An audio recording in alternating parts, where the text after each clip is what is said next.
સ્વાધ્યાય 12.1 ધોરણ 6 પ્રશ્ન નંબર 3 શું કીધું છે આમાં? બાજુની આકૃતિ પરથી ગુણોત્તર શોધો. તો અહીં બાજુ આકૃતિ આપેલી છે આપણને, તમે જોઈ શકો છો, બરાબર?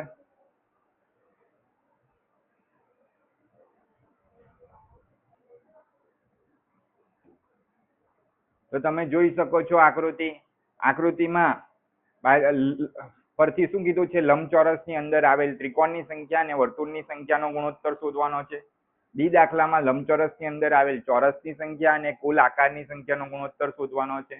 ને સી દાખલામાં લંબચોરસની અંદર આવેલ વર્તુળની સંખ્યા અને કુલ આકારની સંખ્યાનો ગુણોત્તર શોધવાનો છે. તો આપણને જે જે આકૃતિ આપેલી છે તેના આધારે આપણે લખી દઈએ કેટલી આકૃતિ આપેલી છે, કેટલા આકાર આપેલા છે. તો આકૃતિમાં ચાલો સૌપ્રથમ લંબચોરસ કેટલા આપેલા છે, લંબચોરસ કેટલા આપેલા છે તે શોધીશું. તો લંબચોરસ એટલે લંબચોરસ નહીં પણ લંબચોરસ આપેલું છે, એમાં ચોરસની સંખ્યા કેટલી છે એ શોધીશું આપણે સૌપ્રથમ.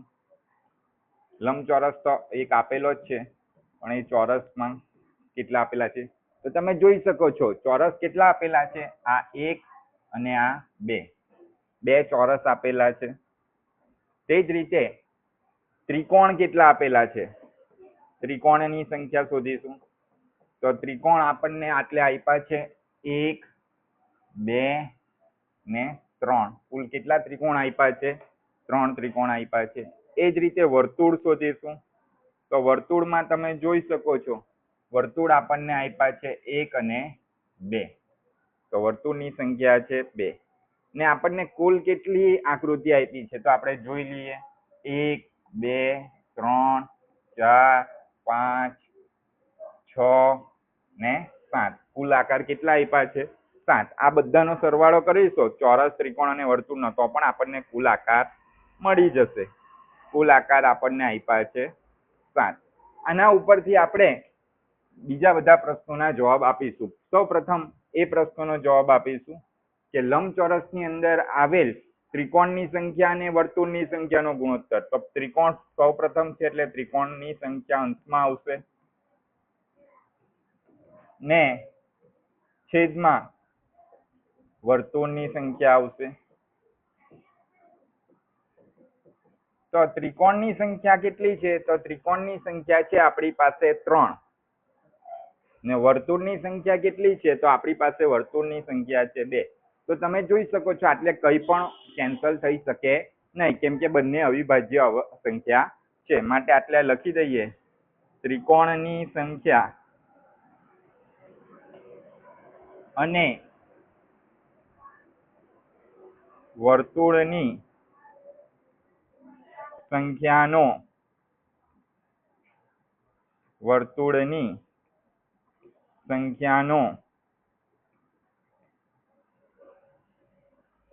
ગુણોત્તર કેટલો આવશે? 3/2 એટલે કે 3:2 થાય. તો આપણો આ પહેલો એ દાખલો આવી ગયો. હવે આપણે બી દાખલો કરીશું. બી દાખલામાં શું કીધું છે? લંબચોરસની અંદર આવેલ ચોરસની સંખ્યા અને કુલ આકારની સંખ્યાનો ગુણોત્તર. તો બી દાખલામાં શું કીધું છે? ચોરસની સંખ્યા અને કુલ આકારની સંખ્યાનો ગુણોત્તર. કુલ આકારની સંખ્યાનો ગુણોત્તર. તો આપણને ચોરસની સંખ્યા આપણને સ્પષ્ટ ખ્યાલ આવે જ છે. કેટલી છે? 2 છે. અને કુલ આકાર છે આપણી પાસે 7 છે, તમે જોઈ શકો છો. માટે આપણે એ લખી દઈશું. તો ચોરસની સંખ્યા આવે છે એટલે 2 ને કુલ આકાર આવે છે 7.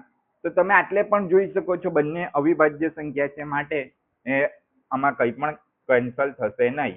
માટે ચોરસની સંખ્યા અને કુલ આકારની સંખ્યાનો ગુણોત્તર કેટલો આવે છે?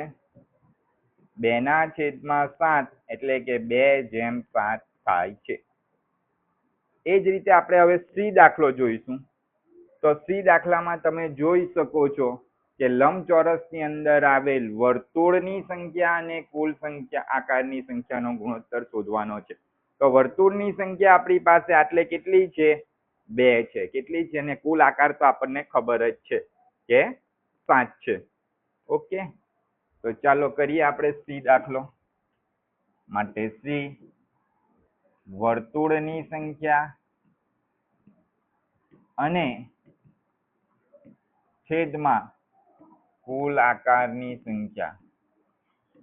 કુલ આકારની સંખ્યાનો ગુણોત્તર.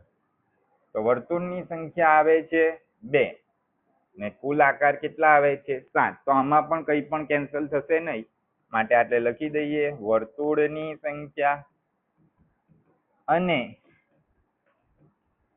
કુલ આકારની સંખ્યાનો ગુણોત્તર 2/7 એટલે કે 2/7 થાય. તો આટલે આપણો જવાબ આવી ગયો સી દાખલાનો પણ. આટલે આપણો